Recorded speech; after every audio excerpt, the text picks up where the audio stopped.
Praise the Lord. கர்த்தர் நல்லவர், கர்த்தர் நல்லவர், கர்த்தர் நல்லவர்.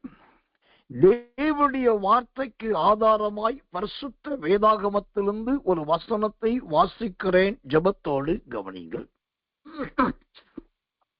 தானியேலின் புஸ்தகம் 3ஆம் அதிகாரம் 7வது வசனம்.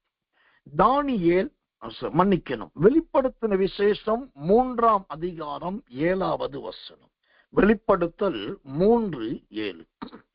பிலதெல்பியா சபையின் தூதனுக்கு நீ எழுத வேண்டியது என்னவெனில், பரிசுத்தம் உள்ளவரும் சத்தியம் உள்ளவரும் தாவீதின் திறவுகோலை உடையவரும் ஒருவரும் பூட்டக்கூடாதபடி திறக்கிறவரும் ஒருவரும் திறக்க கூடாதபடிக்கு பூட்டுகிறவருமாய் இருக்கிறவர் சொல்லுகிறதா அவது. இது ஒரு தொடர் வேத பகுதி, ஒரு வசனத்தில் முடியக்கூடிய வேத பகுதி கிடையாது. இது 7வது வசனம் முதல் 13வது வசனம் வரைக்கும் தொடர் வேத பகுதி. இதிலே நாம் அந்த ஒரு வசனத்தை மாத்திரம், வெளிப்படுத்தல் 3:7, அந்த ஒரு வசனத்தை மாத்திரம் இன்றைக்கு கிருபையை முன்னிட்டு தியானிக்க போகிறோம். இந்த தேவ வசனம் 3 காரியத்தை இங்கு காண்பிக்கிறதை பார்க்கலாம். ஒன்று, நம்முடைய தேவனாகிய கர்த்தர் திறவுகோலை உடையவர். 2வது, அவர் திறக்கிறவர். 3வது, அவர் பூட்டுகிறவர். திறவுகோல் உடையவர், திறக்கிறவர், 3வதாக பூட்டுகிறவர். இந்த திறவுகோலை உடைய இந்த ஆண்டவர் எப்படிப்பட்டவர்? இந்த திறவுகோல் என்பது எதை குறிக்கிறதா இருக்கிறது? தேவனுடைய நாமத்துக்கு மகிமையும் கிருபையும் தயவும் உண்டாவதாக. இந்த திறவுகோலை குறித்து பலவிதமான விளக்கங்கள், வியாக்கியானங்கள் எல்லாம் இங்கு நிறைய பேர் சொல்லுகிறார்கள். ஆனால் இந்த திறவுகோலை குறித்து வேதம் என்ன சொல்லுகிறது என்பதை நாம் கவனிக்க வேண்டியது அவசியமாய் இருக்கிறது. திறவுகோல் என்றால் என்ன? நியாயாதிபதிகளின் புஸ்தகம் 3ஆம் அதிகாரம் 25வது வசனம். நியாயாதிபதிகள் 3:25. அவர்கள் சலித்து போக மட்டும் காத்திருந்தார்கள், அவன் அறை வீட்டின் கதவை திறக்கவில்லை, ஆகையால் ஒரு திறவுகோலை எடுத்து திறந்தார்கள்.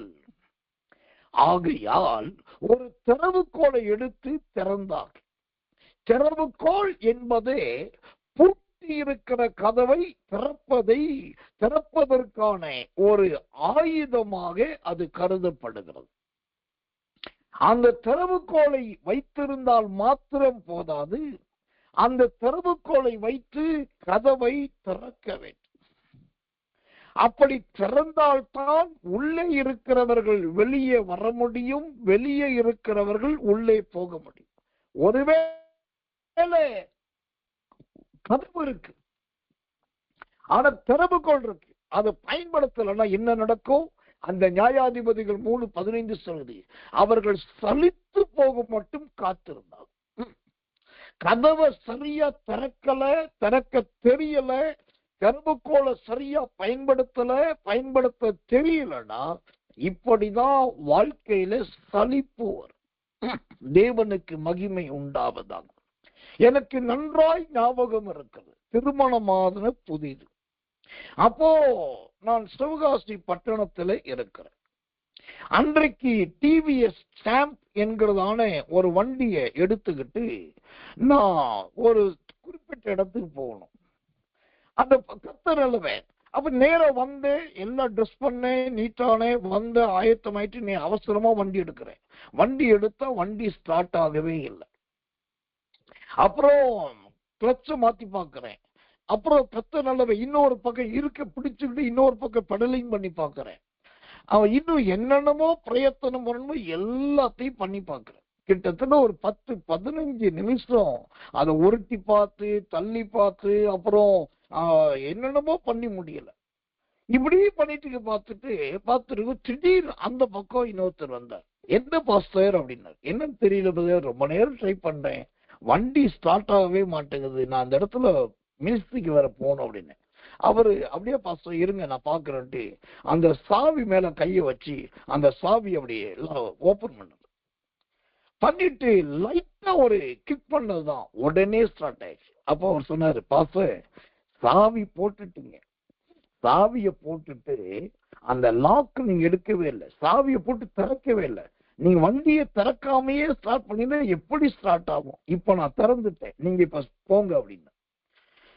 அப்ப நல்லா கவனிக்கணும். அதுக்கு முன்னாடி எவ்வளவோ முயற்சிகள், உருட்டி பார்க்கிறோம், தள்ளி பார்க்கிறோம், ஓடி பார்க்கிறோம், எல்லாம் பார்க்கிறோம், உள்ள சோதரம் கீழே கேபிள்லாம் கழட்டி பார்க்கிறோம், ஏர் இருக்கான்னு பார்க்கிறோம், இன்ஜினை பார்க்கிறோம், எல்லாம் பார்த்தாச்சு.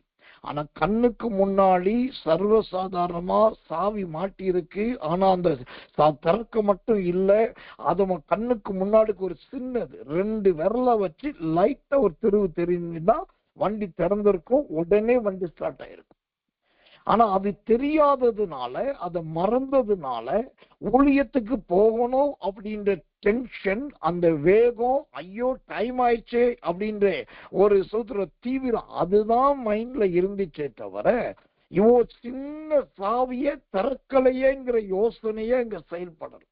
இன்னைக்கு நிறைய பேருடைய ஜீவியத்துல இதுதான். இந்த டென்ஷன் ஒண்ணு இருக்கு பாருங்க, ஐயோ அதுக்கு வச்சாம் பாருங்க பேரு, சூப்பர் பேரு டென்ஷன். சிலருக்கு எப்ப பார்த்தாலும் டென்ஷன், எதுல பார்த்தாலும் டென்ஷன், எந்த காரியத்திலும் டென்ஷன். இந்த டென்ஷன் தான் நிறைய பேருடைய சாவிய திறக்க விட மாட்டேங்குது. திறவுகோல் இருக்குது, திறவுகோல் போட வேண்டிய கதவு இருக்குது, அந்த கதவுல இட வேண்டிய ஓட்டை இருக்குது, உள்ளே அதுக்குரிய லாக் இருக்குது, எல்லாம் அரேஞ்சா ரெடியா இருக்குது. ஆனா திறவுகோலை பட்டு திறக்க மட்டும் முடியல. ஏன்னா அதை திறக்கிறதுக்குள்ள இங்க ஒரு ஆக்ரோஷம் வந்துருச்சு, இங்க உடம்பு கொஞ்சம் சூடாயிருச்சு, இங்க அவங்க மேல கோபம் பெருகிருச்சு, ஐயோ இப்படி பண்ணிட்டாங்களே எரிச்சல் வந்துருச்சு, அடுத்து இப்படி பண்ணிட்டாங்களே சொல்ல ஆதங்கம் வந்துருச்சு. இந்த கோபம், இந்த எரிச்சல், இந்த ஆதங்கம், இந்த வேதனை, இதுதான் பெருசா இருக்கதே தவிர இது எல்லாத்தையும் விட்டுட்டு கொஞ்சம் சாவிய திறந்தாச்சா அப்படின்னு சொல்லி செக் பண்றதுக்கு நிறைய பேருக்கு நேரம் இல்லை. இதனாலதான் அந்த நியாயாதிபதிகள் அந்த வசனம் சொல்லுகிறது 3:25, அது திறக்காததினால் சலித்து போனார்கள். எனக்கன்பான விசேஷித்த தேவ பிள்ளையே, உங்க வாழ்க்கையிலே சலிப்பு வந்ததுக்கு என்ன காரணம்? அந்த திறவுகோல் இருந்தா பத்தாது, கதவு இருந்தா பத்தாது, கதவிலே பூட்டு இருந்தால் பத்தாது, அந்த திறவுகோலை சரியான முறையில பயன்படுத்த தெரியணும். அந்த திறவுகோலை சரியான முறையில உபயோகப்படுத்த தெரியணும். லூக்கா சுவிசேஷம் 11ஆம் அதிகாரம் 52வது வசனம். லூக்கா 11:52. இந்த திறவுகோலை குறித்த ஒரு வித்தியாசமான எச்சரிப்பின் வசனத்தை வாசிக்கிறேன், கவனிங்க. மீண்டும் சொல்றேன், லூக்கா 11:52. நியாய சாஸ்திரிகளே உங்களுக்கு ஐயோ, அறிவாகிய திறவுகோலை எடுத்துக்கொண்டீர்கள், நீங்களும் உட்பிரவேசிக்கிறது இல்லை, உட்பிரவேசிக்கிறவர்களையும் தடை பண்ணுகிறீர்கள் என்றார். திரும்ப வாசிக்கிறேன், கவனிங்க. லூக்கா 11:52. நியாய சாஸ்திரிகளே உங்களுக்கு ஐயோ, அறிவாகிய திறவுகோலை எடுத்துக்கொண்டீர்கள், நீங்களும் உட்பிரவேசிக்கிறது இல்லை, உட்பிரவேசிக்கிறவர்களையும் தடை பண்ணுகிறீர்கள். இங்க ஒரு முட்டாள் கூட்டம் ஒன்று இருக்கும். இந்த கூட்டத்துக்கு பேர் முட்டாள் கூட்டம்.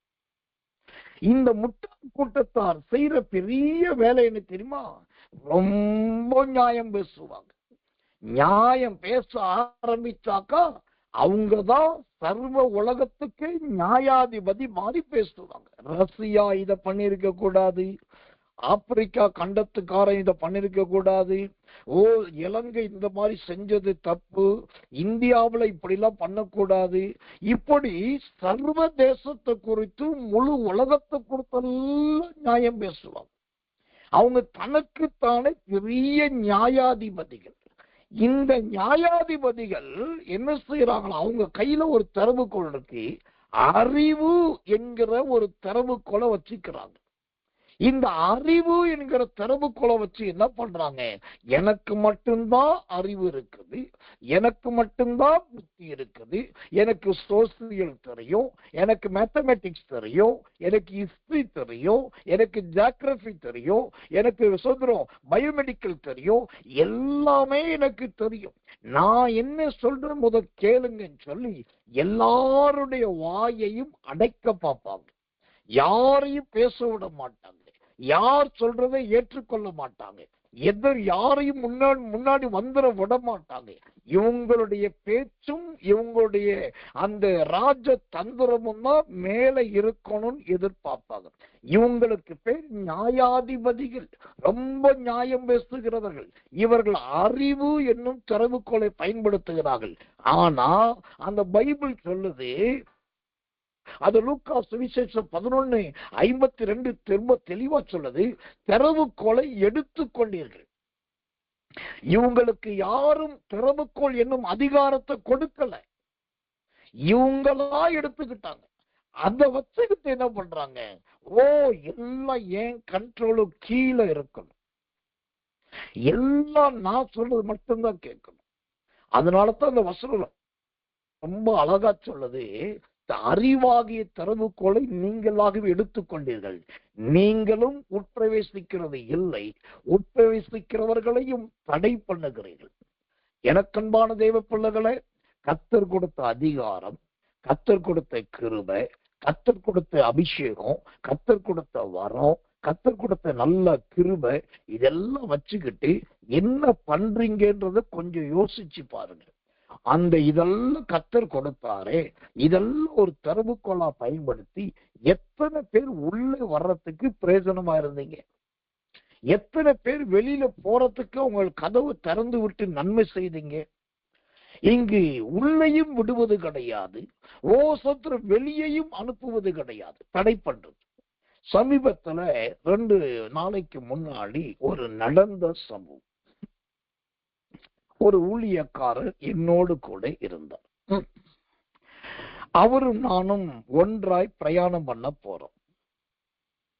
அப்போ அவரு போன் பண்ணி வீட்டுக்கு ஒரு தகவல் சொல்ல போறார். ஐயா அந்த மாதிரி வர்றாரு, ஐயா வர்றதுனால அவருக்கு வேண்டியதெல்லாம் பண்ணணும் அப்படின்னு சொல்றதுக்கு போன் பண்றாரு. யாருக்கு? அவர் சொந்த மனைவிக்கு.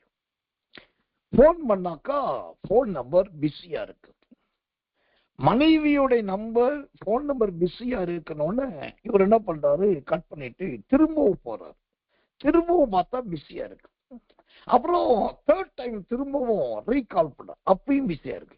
இந்த திரும்ப திரும்ப இன்னும் லைன் கட் பண்ணல, அவங்க இவங்களை பார்த்துட்டு கூப்பிடல, போன் அட்டன் பண்ணல, எப்பயும் பிஸியா இருக்கணும்னு இவர், நான் பார்த்துட்டு பக்கத்துல உட்காந்துருக்கேன், இவரை பார்த்து நான் சிரிச்சுக்கிட்டே இருக்கிறேன். கொஞ்ச நேரத்துல அடுத்த ஒரு 2-3 நிமிஷத்துல பாத்தீங்கன்னா ஜெபிக்காமையே ஆவில நிரம்பிட்டார். ஜெபமே பண்ணாம ஆவில நிரம்பி அப்படியே உடம்பெல்லாம் புடைச்சி நரம்பெல்லாம் வெடைச்சி அப்படியே ஒரு மாதிரி ஆக்ரோஷமாயி, உடனே அவங்களுக்கு தெரிஞ்ச வீட்டுல வேற ஒருத்தர் போன் பண்ணி, நான் போன் பண்ணிட்டே இருக்கிறேன், அங்க என்ன நடக்குது, யார்கிட்ட பேசிட்டு இருக்காங்க. அப்போ அவங்க கரெக்டா ஒரு இன்ஃபர்மேஷன் சொல்றாங்க, இந்த மாதிரி ஒரு கால் வந்துச்சு, இவங்கள்ட்ட பேசிட்டு இருக்காங்க ஊழிய சம்பந்தமான. சரின்ட்டு விட்டாச்சு. ஆனாலும் இவங்க போன் எடுக்கலன்றது அவரால் ஏத்துக்க முடியல. திரும்ப போன் பண்றாரு, திரும்ப பண்ண திரும்ப பிஸியா. உடனே 4ஆம் நபர் ஒருத்தர் போன் பண்றாரு. போன் பண்ணி, இங்க போய் உங்க போனை கொடுங்க. நான் இதெல்லாம் பார்த்துக்கிட்டு சிரிச்சுக்கிட்டே இருந்தேன்.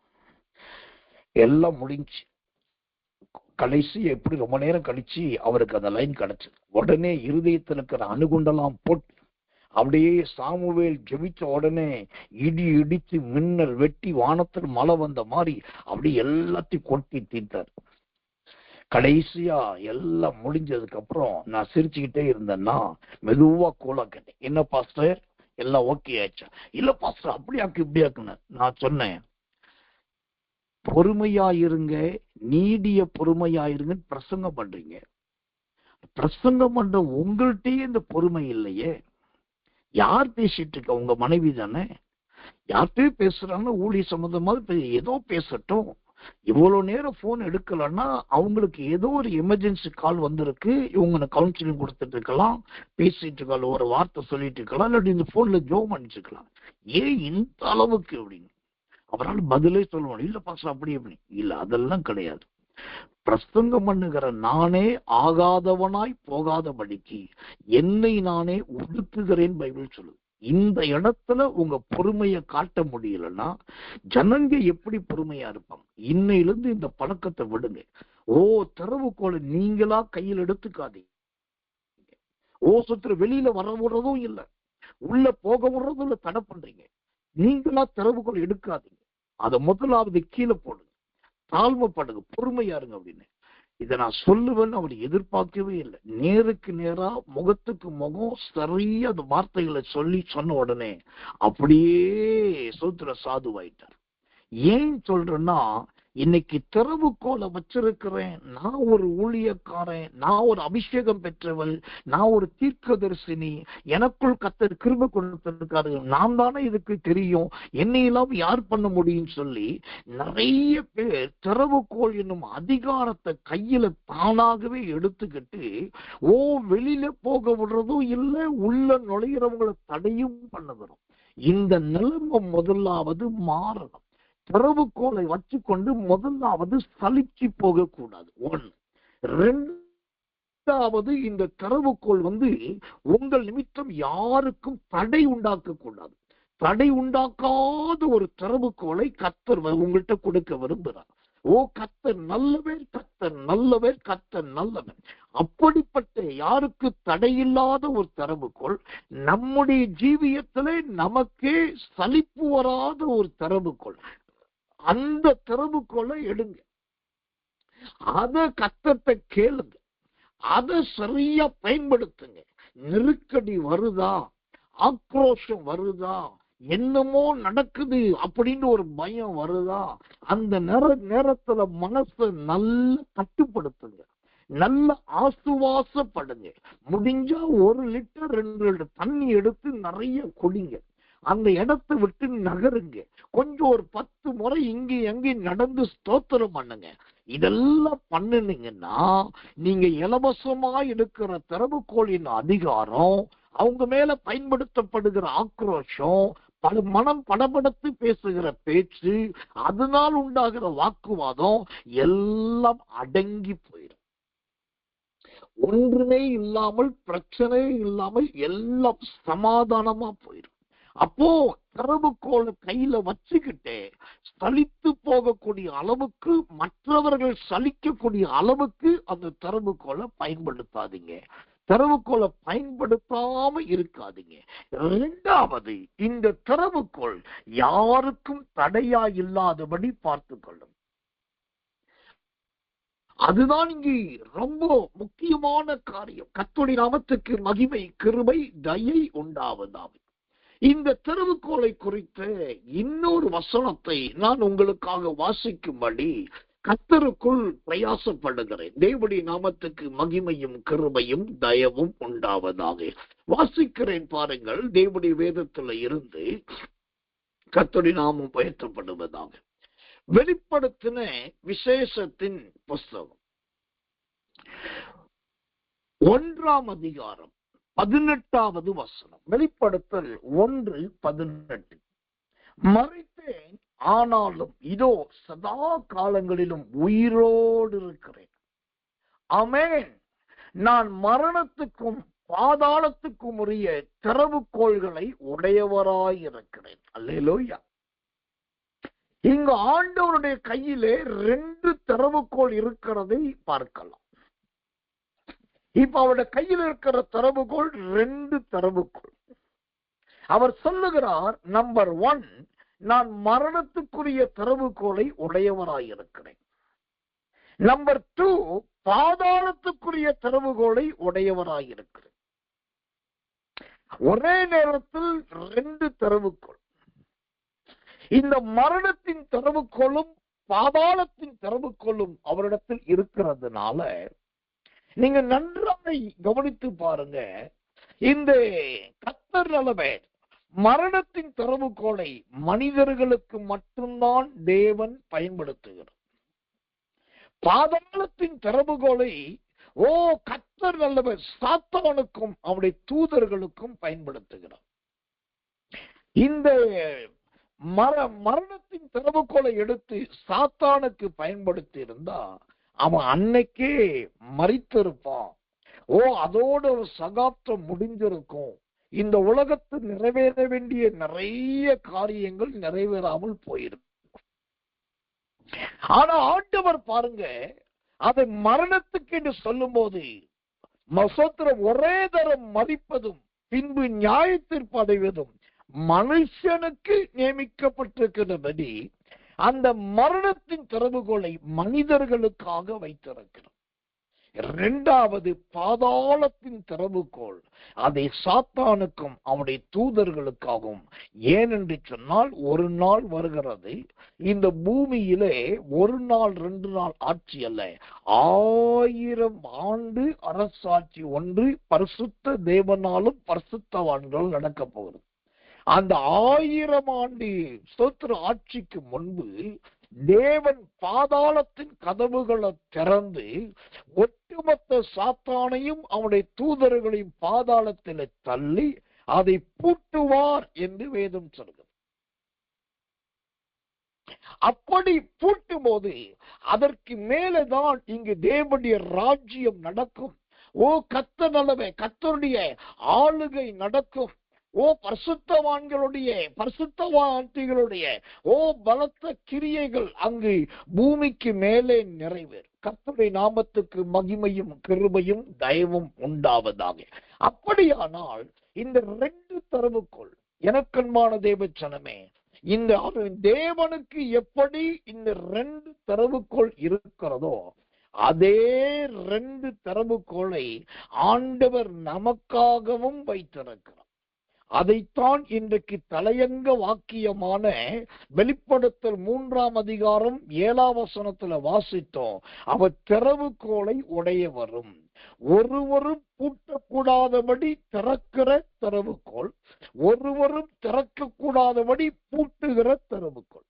அப்போ தேவ ஜனங்களுக்காக, தேவனுடைய பிள்ளைகளுக்காக கர்த்தர் நல்லவே திறக்கிற ஒரு திறவுகோலையும் பூட்டுகிற ஒரு திறவுகோலையும் ஆண்டவர் வைத்திருக்கிறார். என்னைக்கெல்லாம் கர்த்தர் அந்த திறவுகோலை பயன்படுத்தி திறக்கிறாரோ அன்றைக்குதான் உங்களுக்கு மழை வருது, அன்றைக்குதான் உங்களுக்கு நியாயம் கிடைக்குது, அன்றைக்குதான் உங்களுக்கு நீதி கிடைக்குது, அன்றைக்குதான் உங்க ஜெபத்துக்கு பதில் கிடைக்குது, அன்றைக்குதான் உங்க பொருத்தனைகள் அங்கீகரிக்கப்படுது, அன்றைக்குதான் உங்க விண்ணப்பம் எல்லாம் சம்பவிக்குது, நிறைவேறும்.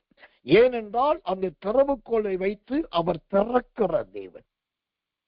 அதே சமயத்துல இந்த திறவுகளை வைத்து அவர் பூட்டுகிறவராய் இருக்கிறார். தேவனுடைய நாமத்துக்கு மகிமை கிருபை தயை உண்டாவதாம். அப்படி ஆண்டவர் பூட்டும் போது என்ன நடக்கும்? எலியாவின் நாட்களிலே 3 வருஷம் 6 மாதம் மழை பெய்யாததை போல வானம் பூட்டப்பட்டு விடும். கர்த்தர் நல்லவன். அந்த பூட்டு தேவன் பூட்டும் போது அடுத்து என்ன நடக்கும்? பூமியிலே சுத்திரம் விதைப்பும் முளைப்பும் இல்லாமல் போகும். அவர் பூட்டும் போது என்ன நடக்கும்?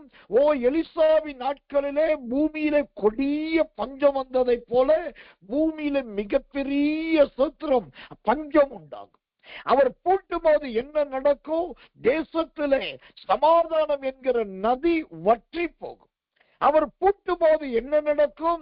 அவர் பூட்டும் போது அங்கு தேவனுடைய ரட்சிப்பின் காரியம் இருண்டு போகும். அதனாலதான் பழைய ஏற்பாடு என்கிற மல்கியாவின் புஸ்தகத்துக்கும் புதிய ஏற்பாடு என்கிற மத்தேயு புஸ்தகத்துக்கு இடையிலே 400 முதல் 500 ஆண்டுகள் வேதத்தின் இருண்ட காலம் என்று வரலாறு சொல்லுது. ஏன்னா தேவனதை பூட்டி வைத்திருந்தார். இன்னொன்னு நல்லா தெரிந்து கொள்ளுங்க, கர்த்தர் நல்லவே, கர்த்தர் நல்லவே.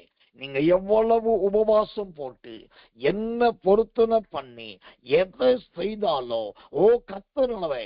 ஆண்டவராய் பார்த்து ஒரு கதவை திறந்தா, அவரா பார்த்து ஒரு வாசலை திறந்தால்தான் அது நமக்கு நன்மை, அது நமக்கு தயை, அது நமக்கு ஆசீர்வாதம். ஆண்டவர் திறக்காத பட்சத்துல நாம் எவ்வளவு எத்தனைத்து என்ன செய்தாலும் அது நல்ல ஒரு மகிமையின் தயவாய் இருக்கவே இருக்காது.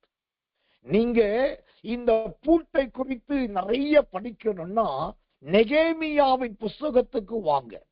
இந்த நெகேமியாவின் புஸ்தகத்துல வந்தீங்கன்னா இந்த நிறைய பூட்டுக்களை குறித்து அங்க எழுதப்பட்டிருக்குது.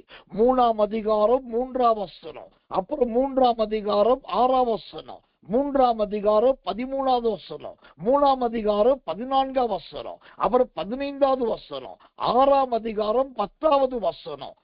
இதெல்லாம் அந்த நெகேமியாவின் புஸ்தகத்துல போடப்பட்டிருக்கிற பூட்டுக்கள். இந்த ஒவ்வொரு பூட்டை குறித்து நீங்க படிச்சாலே அங்க ஆச்சரியமா இருக்கும். அதுல நெகேமியா புஸ்தகத்துல ஒரு கர்த்தர் நல்ல ஒரு பூட்டை குறித்து நான் வாசிக்கிறேன்.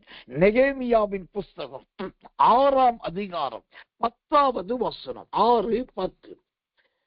லெகதயா ஏலின் குமாரனாகிய தெலாயாவின் மகன் செமாயா தன் வீட்டிலே அடைக்கப்பட்டிருக்கும் போது நான் அவனிடத்தில் போனேன். அப்பொழுது அவன், நாம் இருவருமாய் தேவனுடைய வீடாகிய ஆலயத்துக்குள்ளே போய் தேவாலயத்தின் கதவுகளை பூட்டுவோம், வாரும், உம்மை கொன்று போட வருவார்கள், இரவிலே உம்மை கொன்று போட வருவார்கள் என்றார். இங்கு கர்த்தர் நல்லவே. 2 பேர் சேர்ந்து ஒரு வேலையை பார்க்க போறாங்க.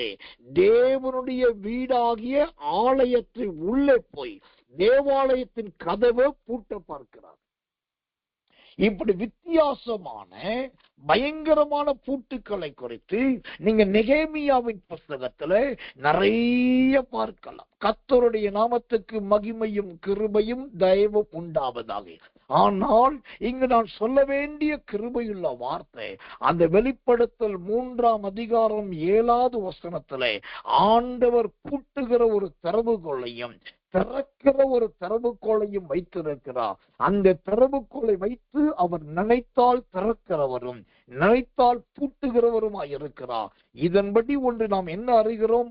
உலகத்தில் இருக்கிற எல்லா தேவர்கள் தெய்வங்கள் எல்லாரிலும் நம்முடைய ஆண்டவர் இந்த 2 திறவுகோலை உடைய அற்புதமான ஒரு தேவனாய் இருக்கிறார். அல்லேலூயா.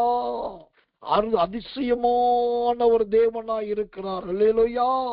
அவர் நினைத்தால் மரணத்தின் கதவையும் பூட்ட முடியும்.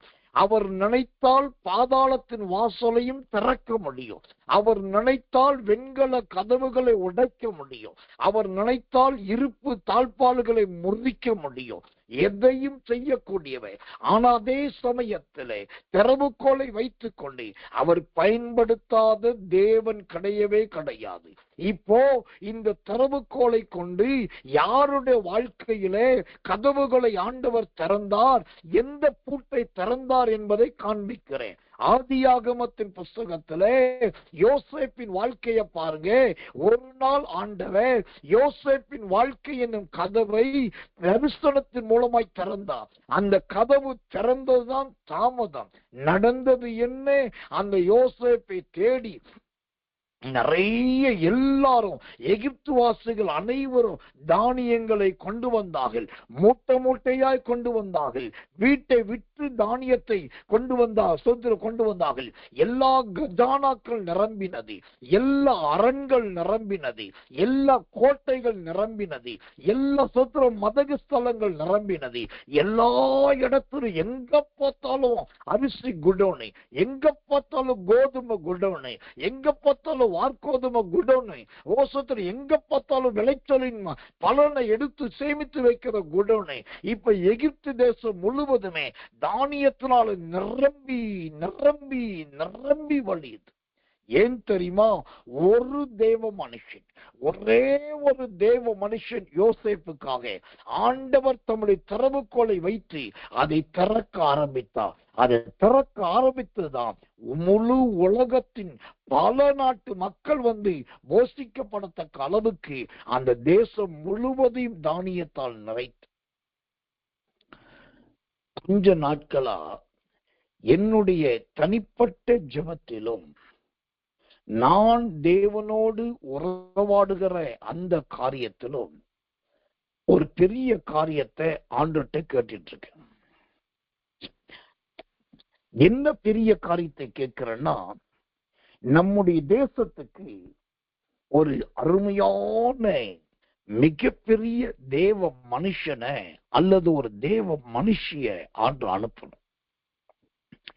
அவங்களுடைய நாவிலும் அவர்களுடைய சரீரத்திலும் சகல அதிகாரம் பெற்ற ஒரு தேவ மனுஷனா அல்லட்டி தேவ மனுஷியா இருக்கணும். அவங்க வந்து இந்த தேசத்துல தீர்க்க தரிசனங்கள் சொல்ல, அவர்கள் வந்து கூட்டங்களை நடத்த ஆரம்பிக்கும் போது ஜனங்கள் ரட்சிக்கப்படுவது, மனம் திரும்புவது ஒரு காரியம். மற்றொரு பக்கத்துல அரசியலில் மாற்றங்கள் வரணும். அரசியல்வாதிகளின் நடக்கையிலே மாற்றங்கள் வரணும். அரசாங்கத்திலே மாற்றங்கள் வரணும். சட்ட திட்டங்களில் மாற்றங்கள் வரணும்.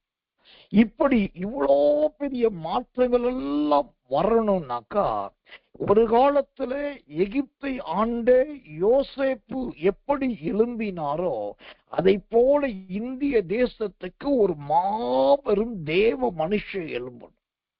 நீங்க சொல்லலாம் அப்படின்னா ஒரு தீர்க்கதரிசி வரணும். நான் தீர்க்கதரிசின்னு சொல்லல, ஒரு பாஸ்டர்ன்னு சொல்லல, ஒரு எவாஞ்சலிஸ்ட்னு சொல்லல. தேசத்தை ரட்சிக்கக்கூடிய, தேசத்தை மாற்றக்கூடிய ஒரு யோசேப்பு எழும்பணும். இது என்னுடைய மிகப்பெரிய ஒரு தாக்கம். யோசேப்பின் நாட்களில் அவனை குறித்து பைபிள் சொல்லுது. பார்வோனே சொல்லிட்டார், யோசேப்பே உன் உத்தரவில்லாமல் ஒருவனும் தன் கையையும் அசைக்க கூடாது, ஒருவனும் தன் காலையும் அசைக்க கூடாது. அவன் கைய காலை ஆட்டணும்னா கூட நீதான் ஆர்டர் போடணும். நீ சொன்னாதான் அவன் கைய காலை ஆட்டும். அந்த அளவுக்கு சகல அதிகாரமும் யோசேப்பு கொடுக்கப்பட்டது.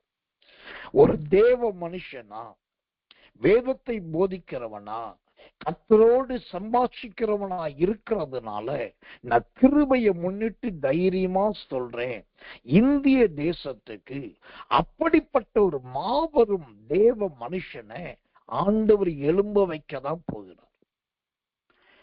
அதனால அரசியலில் மாற்றங்கள் வரதான் போகுது. அதனால சட்ட திட்டங்களில் மாற்றங்கள் வரதான் போகுது. அதனால அரசாங்கத்துல மாற்றங்கள் வரதான் போகுது. இது நடக்கும், இது நிறைவேறும்.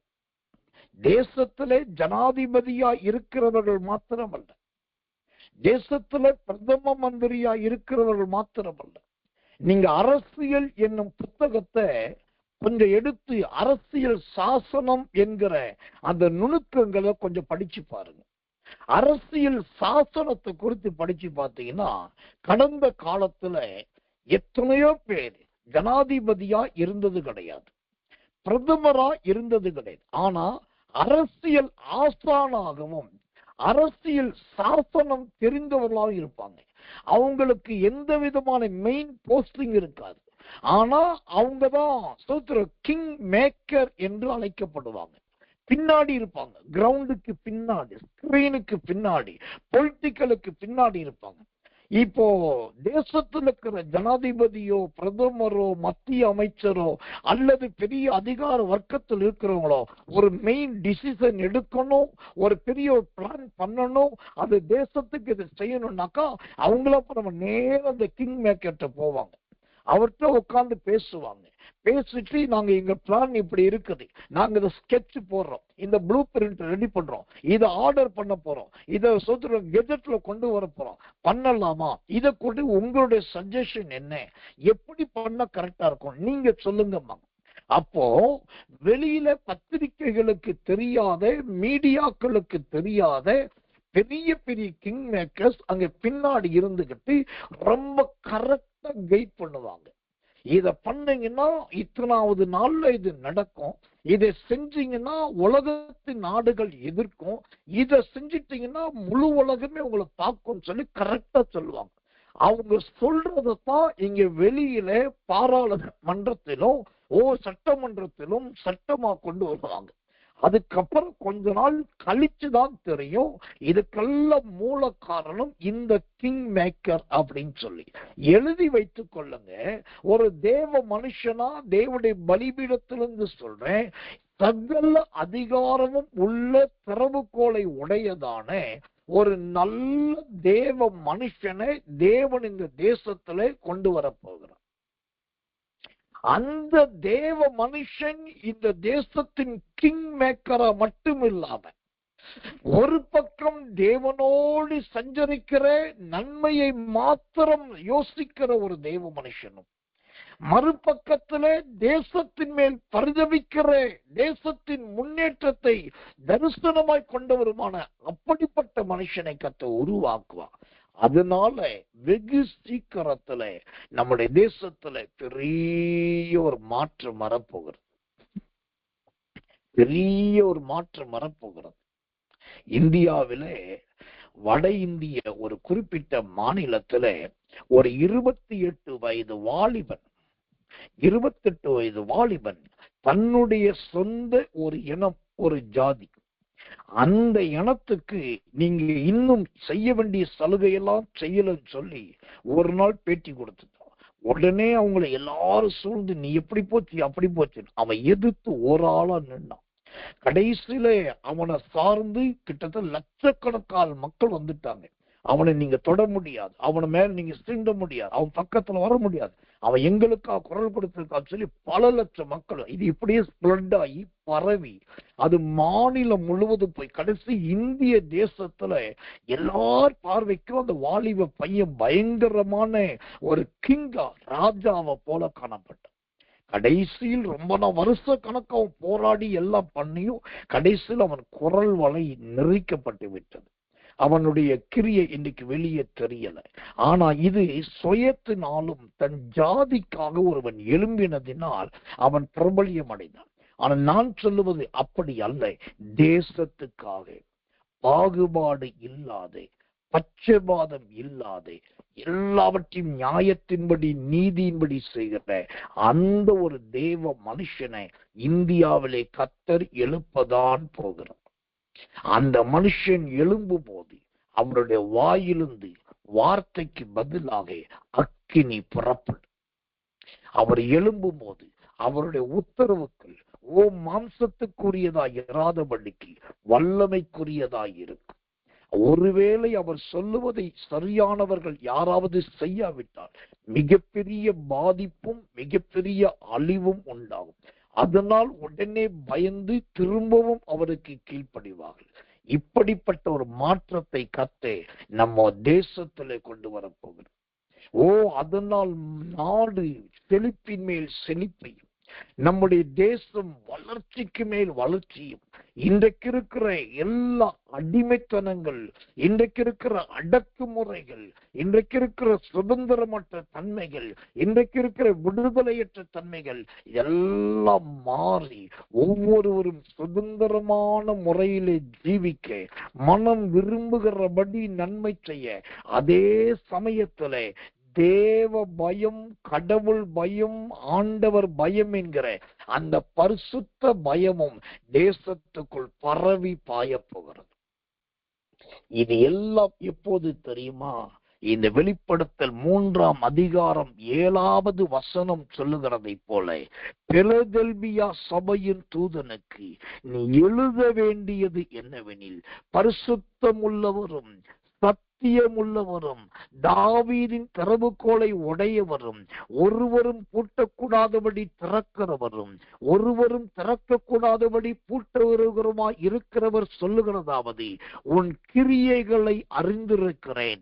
உனக்கு கொஞ்சம் பலன் இருந்தும் நீ என் நாமத்தை மறுதலியாமல் என் வசனத்தை கை கொண்டபடியினாலே இதோ திறந்த வாசலை உனக்கு முன்பாக வைக்கிறேன், அதை ஒருவனும் பூட்ட மாட்டான். அல்லேலூயா!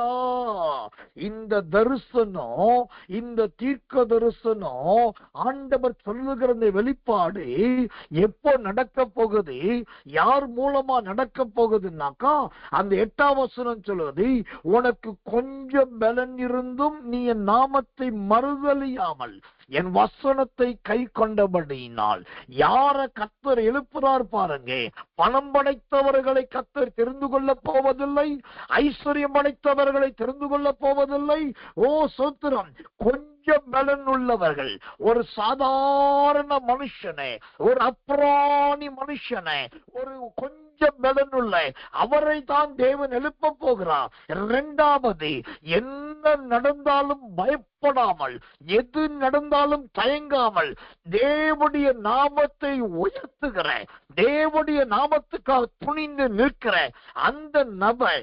மூன்றாவதாக, என் வசனத்தை கை கொள்ளுகிற, எந்த சட்டத்தை கொண்டு வந்தாலோ, எந்த கெஜெட் பாஸ் பண்ணினாலோ, எந்த விதமான ரூல்ஸ் கொண்டு வந்தாலோ அதையெல்லாம் வேதத்தின்படியும் வசனத்தின்படியும் வசனத்தை சொல்லுதலின்படி செய்கிற அப்படிப்பட்ட மனிதர்களை ஆண்டவர் எழுப்பி அவங்களுக்கு முன்பாக திறந்த வாசலை வச்சு, அதை யார் பூட்ட பார்த்தாலும் நீ லாய்க்கு கிடையாது, நீ மதம் மாற்றுகிறாய், நீ மத பிரமாணப்படுத்துகிறாய் என்று என்ன சொன்னாலும் அவரை எதிர்க்கவும் முடியாமல் ஜெயிக்கவும் முடியாமல் தேவனால் ஏற்படுத்தப்பட்ட மனுஷனை முற்றுமுடிய ஆளுகை செய்கிற மனுஷனாய் மாறப்போகிறார்.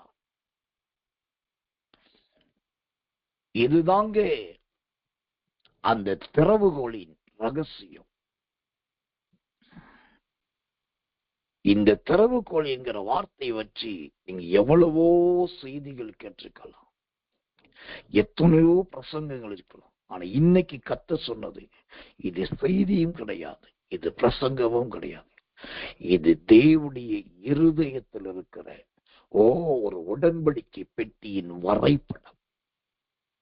இது கர்த்தருடைய இருதயத்தில் இருக்கிற ஒரு நியாய பிரமாணத்தின் வரைபடம். இது இந்த தேசத்தை குறித்து ஆண்டவருடைய இருதயத்தில் இருக்கிற அவருடைய உள்ளத்தின் குமுறல். கர்த்தர் நிறைவேற்ற போகிறதை, வருகிற நாட்களில் நிறைவேற்ற போகிறதை, செய்ய போகிறதை இன்னைக்கு கர்த்தர் சொல்லி இருக்கிறார். இதுல எனக்கு ஒரு சந்தோஷம் உண்டு. என்னன்னாக்கா, எவ்வளவோ பெரிய போதகர்கள், மாபெரும் தீர்க்கதரிசிகள், தன்னை தீர்க்கதரிசி என்றும் அப்படிப்பட்ட பேர் போட்டுக் கொள்கிற அவர்களுக்கெல்லாம் வெளிப்படுத்தாததை இந்த சின்ன கூட்டமாகிய இயேசுவின் வல்லமை ஊழியத்தில் இருக்கிற இரவுக்கரவு ஜெபத்தில் இருக்கிற உங்களுக்கு சொல்லுகிறார் பாருங்க.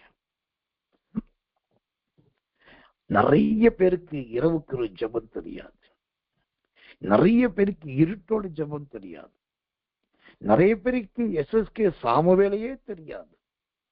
இப்படி ஒண்ணு தெரியாத உங்களுக்கு இவ்வளோ பெரிய ஒரு தரிசனத்தை உங்கள்கிட்ட கர்த்தர் சொல்றாருனாக்கா அதுக்கு ஒரு காரணம் என்ன தெரியுமா? கர்த்தர் நல்லவன், கர்த்தர் நல்லவன். சுதந்திரம் தேவனுக்காக நீங்க நிற்க வேண்டும் என்பதுதான். தேவனுக்காக நீங்க நிற்க வேண்டும் என்பதற்காகத்தான். அந்த தேவனுக்காக உறுதியாய், ஆண்டவரே இந்த தரிசனம் நடக்கணும், இந்த வெளிப்பாடு நடக்கும், எங்க தேசத்துக்கு ஒரு கிங் மேக்கர் வேண்டும். எங்க தேசத்துக்கு இந்த கிருபையின் கால ஒரு யோசேப்பு வேண்டும். எங்க தேசத்துக்கு இப்படிப்பட்ட ஒரு தேவனுடைய திட்டம் நிறைவேறணும். அதற்கு உங்களுடைய திறவுகோலை பயன்படுத்தும் ஆண்டவர். அந்த கொஞ்சம் பலனுள்ள மனுஷன் யார் என்பதை நீ வெளிப்படுத்து. வசனத்தை கை கொள்ளுகிற அவர் யார் என்பதை கர்த்தர் வெளிப்படுத்தும் என்று ஜெபிக்க ஆரம்பியுங்கள், துதிக்க ஆரம்பிங்கள். எப்ப பார்த்தாலும் எனக்கு ஊறுகாய் வேணும், கூட்டு வேணும், பொரியல் வேணும், வண்டி வேணும், லாரி வேணும், பிஸ்கெட் வேணும், இதையே கேட்கதை விட்டுட்டு ஆண்டவருடைய இருதயத்தின் ஏக்கத்துக்காக ஸ்தோத்திரம் பண்ணுங்க, தேசத்துக்காக ஸ்தோத்திரம் பண்ணுங்க. மன பாரத்தை சொல்லி ஸ்தோத்திரம் பண்ணுங்க. அப்ப அதுல உங்களுக்கும் ஒரு நன்மையை கர்த்தர் கொடுப்பார், உங்களுக்கும் ஒரு சேமத்தை கொடுப்பார். ஆனபடியினால் இந்த கர்த்தர் நல்லவை, அருமையான திறவுகோலை உடைய ஆண்டவை சீக்கிரமாக இந்திய தேசத்துல 2 காரியத்தை செய்ய போறார். அதை நான் சொல்லி முடிச்சிடுறேன். Just 1 or 2 minutes only. 1, அவர் செய்ய போகிற 2 காரியம் என்ன? 1, இந்த யோசேப்பு போன்ற கொஞ்சம் பலன் இருந்தும் தேவனை மறுதலிக்காமல் சத்தியத்தை உறுதியாய் பிடித்திருக்கிற ஒரு நல்ல தூதனை நல்ல ஒரு கிங் மேக்கரை இந்த தேசத்துக்கு கர்த்தர் எழுப்ப போகிறார். கர்த்தர் செய்ய போகிற அந்த 2வது காரியம், பூட்டுகிற காரியம். அந்த பூட்டுகிறது எதுனாக்கா, இன்னைக்கு இருக்கிற அதிகாரப்படுத்தவர்கள், இன்னைக்கு இருக்கிற கொடுமைப்படுத்துகிறவர்கள், நன்மை செய்வதை விட்டு தீமை செய்கிறவர்கள், இவர்களை எல்லாம் ஆண்டவர் உள்ளே தள்ளி பூட்ட போகிறார். அவர்களுடைய அதிகாரங்கள் எல்லாம் பறிக்கப்பட போகிறது. அவர்களுடைய உரிமைகள் எல்லாம் முறிந்து கொள்ளப்பட போகிறது. அவர்கள் இருக்கிற இடம் தெரியாத அளவுக்கு அவருடைய நிலைமைகள் மாறப்போகிறது. கர்த்தரால் நியமிக்கப்பட்டவருடைய செயல் மட்டுமே உண்டாக போகிறது. ஆனபடினால் தேசத்தின் நன்மைக்காக ஆண்டவர் கதவை திறக்க போகிறார். தேசத்தின் தீங்குகள் தொடர்ந்து நடக்காதபடி இன்றைக்கு இருக்கிற நிறைய அதிகார வர்க்கத்தின் கதவுகள் எல்லாம் பூட்டப்பட போகிறது. இது சீக்கிரத்தில் நடக்கும். இது சீக்கிரத்தில் நிறைவேறும். இது சீக்கிரத்தில் சம்பவிக்கும். திடீரென்று இந்த செய்தி வரும். கிழக்கே தோன்றி மேற்கே மறைகிற மின்னலை போல வேகமாய் இந்த காரியம் நடந்துவிடும். இது கர்த்தருடைய இருதயத்தின் வார்த்தை. இது கர்த்தருடைய வாய் சொல்லுகிற வார்த்தை. இது நடக்கும். இது நிறைவேறும். இது சம்பவிக்கும். இந்த மகிமையின் காலத்தை பார்க்க தேவன் உங்களை உயிரோடு வைத்திருக்க வேண்டும். அதற்காக ஜெபிங்க. என் தேசத்தின் நன்மையை நான் பார்க்கணும் ஆண்டவரே. என் தேசத்தின் மாற்றத்தை நான் பார்க்கணும் ஆண்டவரே. என் தேசத்தின் ரட்சிப்பை நான் பார்க்கணும் ஆண்டவரே. என் தேசத்தில் நீ செய்ய போகிற மகிமையை நான் பார்க்கணும் ஆண்டவரே. அந்த ஒரு பாக்கியத்தை எனக்கு தாரும் என்று சொல்லி கண்களை மூடி ஒப்பு கொடுத்து எல்லாரும் கர்த்தரை ஸ்தோத்திரம் பண்ணுவோம் இயேசுவின் நாமத்தினாலே. அன்புள்ள நல்ல பரம பிதாவே, நல்ல அருமையான இந்த சாயங்காலம் கடந்த ராத்திரி நேரத்தில் ஜீவனுள்ள உன்னதங்களின் தேவனாகிய கர்த்தருடைய ஆவியானது எங்கள் சுயம் மாமிசம் எல்லாவற்றையும் மறைத்து கர்த்தர் உம்முடைய வார்த்தையினும் வசனத்தின் மூலமாய் எழுந்தருளினதற்காக ஸ்தோத்திரம். உடைய வார்த்தையினும் வசனத்தினால் நீ திருவுளம் பற்றினதற்காக ஸ்தோத்திரம். உடைய வார்த்தையினும் வசனத்தினால் நீர் தரிசனங்களை அறிவித்ததற்காக ஸ்தோத்திரம். ஆண்டவரே, இந்த சொல்லப்பட்ட இந்த தீர்க்க தரிசனம் எங்க தேசத்துக்கு நடப்பதாக, இந்த தேசம் ஒரு பெரிய மீட்பை காணுவதாக, இந்த தேசம் ஒரு மிக பெரிய சாட்சியை காண்பதாக, இந்த தேசம் மிக பெரிய ஒரு சகாயத்தை அடைவதாக. கொஞ்ச பலன் இருந்து தேவனுடைய நாமத்தை மறுதளிக்காமல் வசனத்தை கை கொண்டிருக்கிற அந்த உன்னதமான தேவ மனுஷனை வெளியே கொண்டு வார். அவர்கள் எடுத்து பயன்படுத்தும். அவர்கள் வாயின் வார்த்தைகள் தேசத்தின் சட்டங்களாய் மாறட்டும். ஆண்டவரே, எல்லா இடத்திலும் தேவனுடைய சபைகள் கட்டப்பட்டு, தேவனுடைய ஊழியம் உருவாக்கப்பட்டு, தேவ ராஜ்யம் எழும்ப வேண்டும். தேவ ராஜ்யம் எழும்ப வேண்டும். தேவ ராஜ்யம் எழும்ப வேண்டும்.